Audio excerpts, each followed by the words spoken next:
नमस्कार दोस्तों। तो आज हम आपको सुनाने वाले हैं ज्येष्ठ अमावस्या व्रत की कहानी। एक गरीब ब्राह्मण परिवार था जिसमें पति पत्नी और उसकी एक पुत्री साथ रहते थे। उसकी पुत्री समय के साथ धीरे धीरे बड़ी होने लगी। पुत्री में बढ़ती उम्र के साथ सद्गुणों का विकास हो रहा था। वो कन्या दिखने में बहुत ज़्यादा सुंदर थी और संस्कारवान भी थी, लेकिन गरीब होने की वजह से उसका विवाह नहीं हो पा रहा था। एक दिन उस गरीब ब्राह्मण के घर में एक साधु महाराज पधारे। साधु उस कन्या के स्वभाव से काफी प्रसन्न हुए और उन्होंने कन्या को लंबी आयु का आशीर्वाद दिया, लेकिन साथ ही साधु महाराज ने यह भी कहा कि कन्या के हाथ में विवाह रेखा नहीं है। साधु महाराज ने कुछ देर विचार किया, उसके बाद अपनी अंतर्दृष्टि से ध्यान करके बताया कि यहाँ से कुछ दूरी पर एक गांव है। उस गांव में सोना नाम की एक धोबिन महिला रहती है जो बहुत ही संस्कार संपन्न और पति परायण है।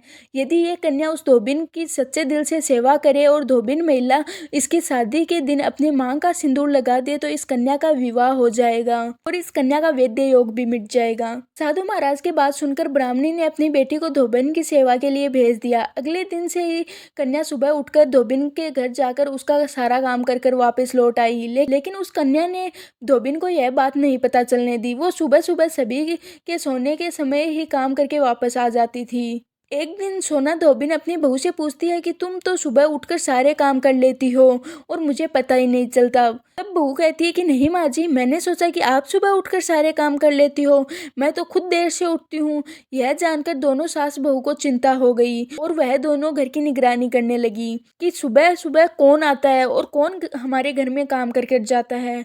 कई दिनों के बाद धोबिन ने उस कन्या को पकड़ लिया। उसने देखा कि एक लड़की मुंह ढककर अंधेरे में घर में आती है और घर सारा काम कर कर चली जाती है। जब वह लड़की जाने लगी तो सारा धोबिन उससे पूछती है कि आप कौन हैं और इस तरह छुपकर मेरे घर की चाकरी क्यों कर रही हैं। तब उस लड़की ने साधु द्वारा कही बात धोबिन को बता दी।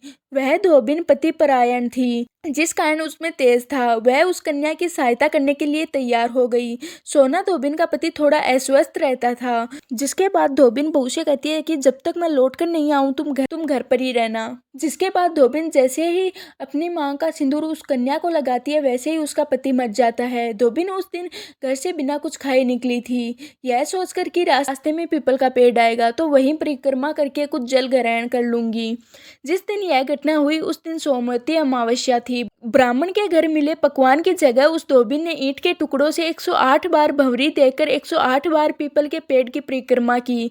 उसके बाद ही जल ग्रहण किया। इस प्रकार उस कन्या की भी शादी हो गई और धोबिन का भी पति जीवित हो गया। तो ये थी अमावस्या की कहानी। मैं आशा करती हूँ कि आपको ये कहानी पसंद आई होगी। अब हम मिलते हैं किसी और वीडियो के साथ।